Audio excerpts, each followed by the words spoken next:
Hey all you weeps, and welcome to my review of Kichikuou Rance. If this video comes out a bit differently than usual, that's because I'm doing this on my phone this time instead of my tablet, because I think my tablet is almost broken. Top keck. And no, I'm not going to get a decent microphone for my computer. That costs money. Let's just use cheap programs that put watermarks all over, but hey, it's free. And that's all that matters to me. I mean, I unironically use stuff like MS Paint, Bandicam, and Windows Movie Maker, so yeah, I'm pretty cheap. Anywho, Kichikuou Rance. It's pretty great. It's one of my favorite Rance games, and one of the most popular eroge of all time. It's also like one of the hardest games I've ever played, but we'll get to that later. For now, let's just start with the story. One thing to keep in mind with Kichikuou is that it's non-canon, so all the events didn't actually happen.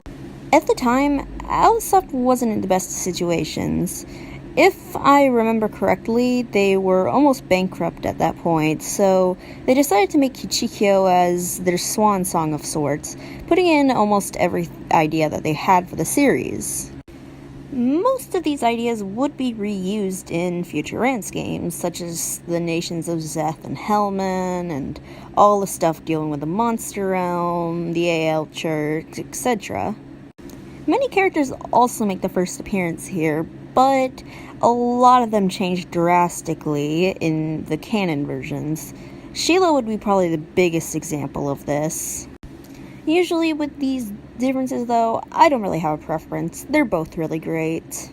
Speaking of characters, let's get into them, as they're probably my favorite part of this game. First, we got the main man himself, Rance. Now, let's just pretend I never ever said any of that negative stuff about him, because I came to my senses and realized Rance is freaking awesome. He's such a fun and awesome character. I really do feel bad for hating on him, which is partially why I'm making this review as almost an apology of sorts. Oh yeah, also by the way, I like Rance 10 now. Now, if you're watching this, you already know what Rance is like, but I guess there's one thing to note about him in this game, which is that he does a lot more questionable stuff in here than almost any game ever. The only one I can think of where he does this much amount would be 5D. Though granted, in 5D's case, it's not as bad, mostly because that game was much shorter. Oh yeah, and by the way, Rance's armor in this game is awesome. Red and green always look great together. Then we have Syl Plain, who's unfortunately probably the most hated character in the Alisoft fanbase, but I'm gonna be upfront here. I love Syl so much. She's such a fun, cute, adorable character, and I just really like her. It also helps that I can relate to her a lot, and I always like when I can relate to characters. Also, man, there are some really heavy scenes involving Rance and Syl. Being upfront here, one of the endings made me cry. But yeah, I cannot describe how much I love Syl. I know I may get hate for this, but I don't care. Also, her alternative outfit thingy in this game is adorable. It's like one of the cutest things ever. What? I'm a girl. I can appreciate good fashion. Next is Leah, who is also really great. Yeah, she might be a bit of a clingy yandere, but I don't care, because she's adorable. Also, thinking about this now, she's probably one of the first yandere characters ever. But who cares about all that, because Leah is Moe personified. Her autistic antics are so much fun. Also, she's like about as obsessed with Rance as I'm obsessed with Avi. Then there's Maris Amaryllis. I don't actually know how to pronounce her last name. But Maris is a really cool character. She's one of the few characters in Rance who's not off the walls insane. So she balances out the cast of mostly super duper autistic people. But I like Maris a lot. She's cool and mature and, well, also really attractive. Then there's Kichikuou.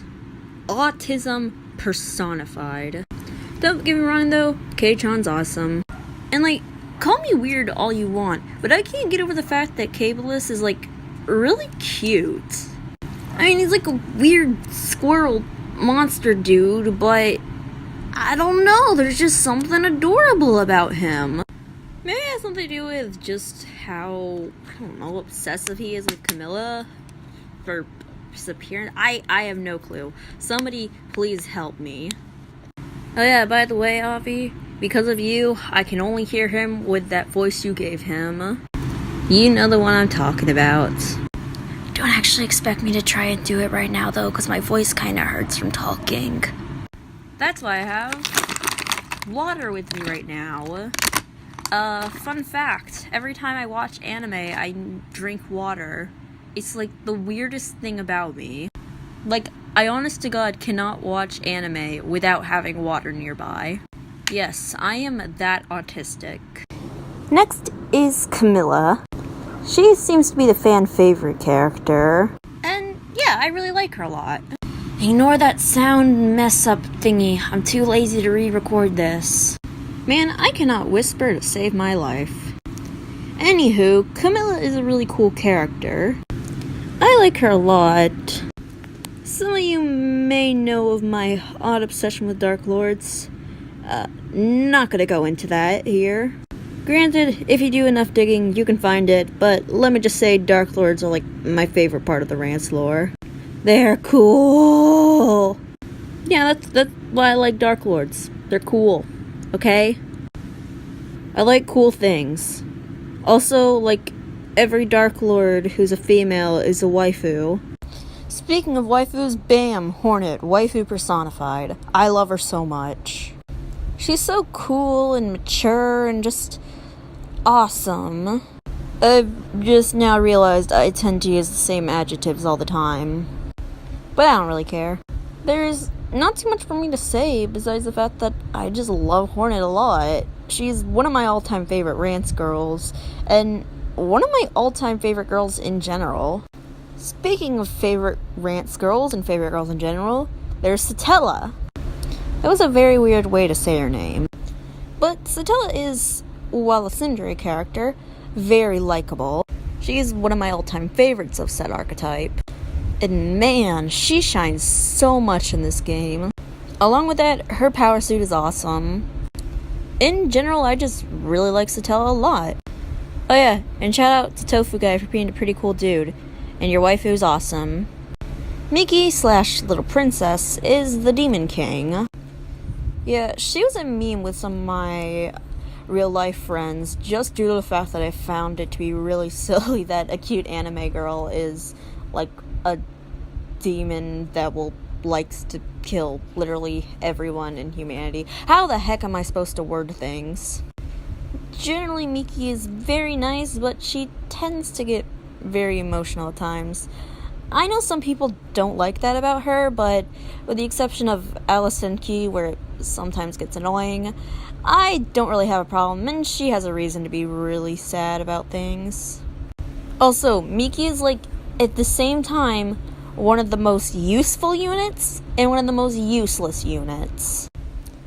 She's great for tanking, so say if Seth was attacking you for like something, they attack you like 4 times in one turn, then you can send her out against them and she won't take any damage because of the humans can't harm her. But she doesn't really do all that much damage unless you wait like 3 turns, probably even more, for her Kale Dish Bomb. Now, said Kale Dish Bomb, and I'm 99% sure I am utterly butchering that name, is the most overpowered move in all of the game.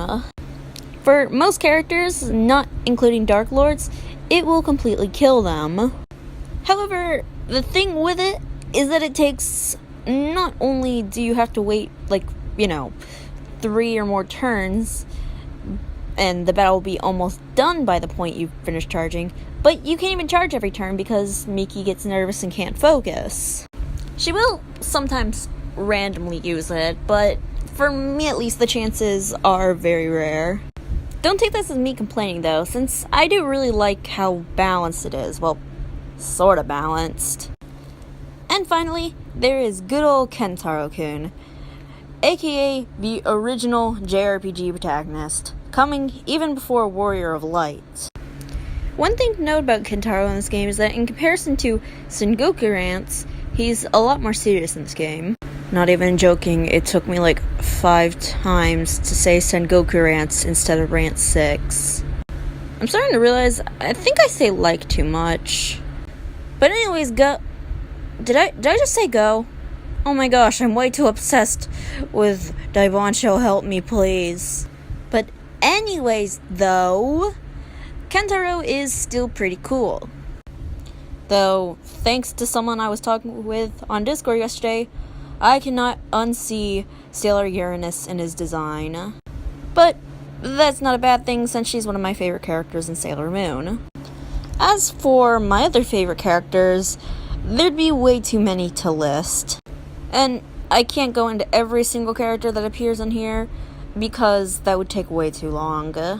Though, if you want to know my thoughts on a particular character, just feel free to ask me. Now, on to the gameplay. Oh boy, the gameplay. Shut up, watch in the background. Anywho, this game is really hard. Granted, I do suck at video games, but seriously though, it's really hard. Particular mention goes to the aforementioned Zeth, who will attack you like 4 times in one turn before the flash, and then it tends to be a bit easier. While places like Hellman and the Monster Realm have really beefy units who are also really strong. And then there's good old Japan, or if you prefer, Nippon.